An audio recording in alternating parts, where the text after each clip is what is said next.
Hi, my name's Tammy Carter, and I will be doing my presentation over confined spaces.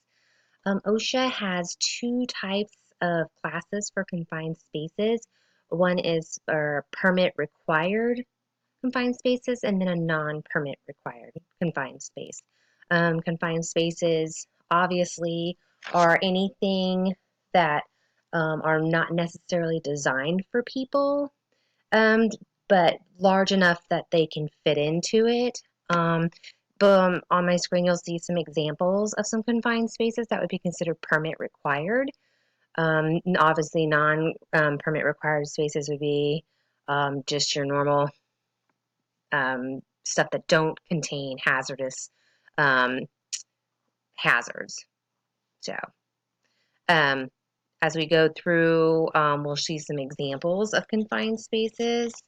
Um, there's some examples of confined spaces, and as you can see, those would pose some hazardous either chemicals or air. There wouldn't be a lot of air. I mean, there's water, very close quarters. Nothing that I want to be. OSHA uses the permit required confined space to describe space that has a potential for certain hazards, and some of those hazards are listed here in the confined spaces. Just to touch on some of those, lack of oxygen, hazardous chemical exposure, fire and explosion, electric shock. But the one that I found was the top hazard for confined spaces was a toxic atmosphere, and that's because of the different types of gases and chemicals that you'll find, such as carbon monoxide, methane gas, and hydrogen sulfide. So those are some top hazards that you will find in a toxic atmosphere, which you can understand why it's rated as like the top hazard in a confined space.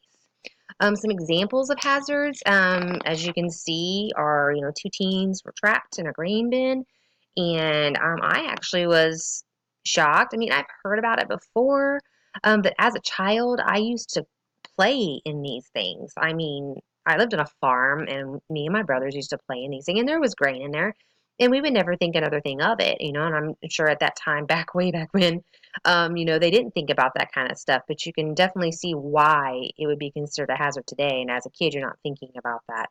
Um, but in OSHA standards, that is considered a hazardous place. Some of the standards they put on there. Some ones that I kind of just went through and looked up, like the 1910 subpart H for the general requirements for dipping and coating operations. I found that's kind of for the top standard for that one would be the ventilation. You want good ventilation when you're dipping and coating, because the fumes and the gases that are required during that kind of an operation are high, and you definitely want good ventilation for that. Kind of like spray painting something in your garage. They always say use good ventilation, but it doesn't really fall into the same thing, but you get the gist of that. Some other ones would be some confined spaces pre-entry checklist on subpart J. Everybody that has to go into them has to do a certain checklist to make sure that everything is the way it should be before you get into there. And as we go through, there's some other checklists that are required after you get into there. But those are some standards that OSHA has for confined spaces. The regulations and requirements, recognition, obviously, employees and safety representatives are primarily responsible for protecting and educating and stuff like that. Under evaluation, you definitely want somebody who's trained. They usually do refer to safety data sheets to help with their training and stuff, and making sure that everything is the way it should be and everybody knows what to expect. Some controls, obviously we're going back to certain types of controls for regulations. Ventilation, as it states, is a good example of what they would consider as appropriate control. As we go through the other regulations and stuff, they've got the confined space entry permit. Um, that's obviously a permit required type confined space. But the one I want to touch on the most, because I think it's the most important when you're dealing with like OSHA standards and stuff, is the training. Because you want to be well trained when you're dealing with confined spaces. And because there's just so many different types of hazards that can happen while you're in these confined spaces. And if you're not properly trained and not with people that are properly trained, then there can be some serious accidents and stuff. OSHA actually offers an 8-hour course that will satisfy their requirement for training.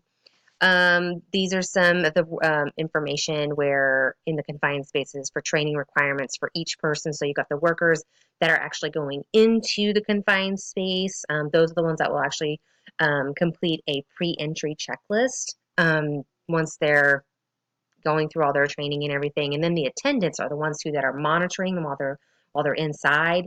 They'll do a checklist after the fact. So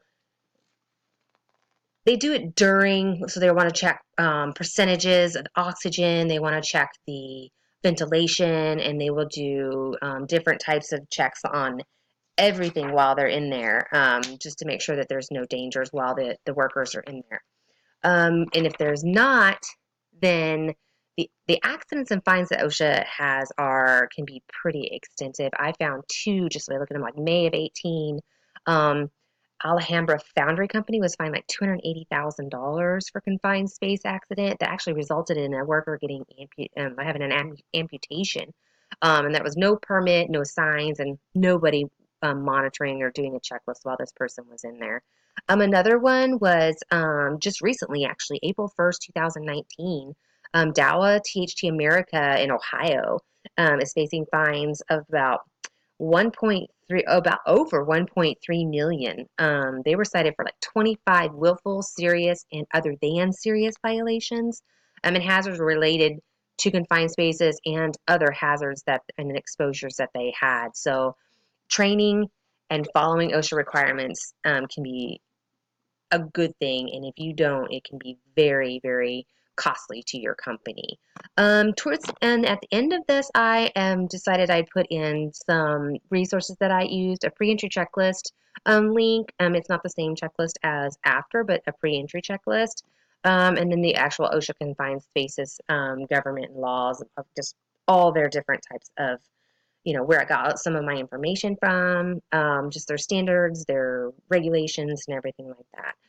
So I really hope you enjoyed my presentation. It's been nice kind of to get to go through this kind of stuff. I don't like confined spaces. I'm not a person who likes confined spaces, but I thought that maybe this would help me feel better knowing what to do in a confined space if I were ever stuck in one. So thank you so much.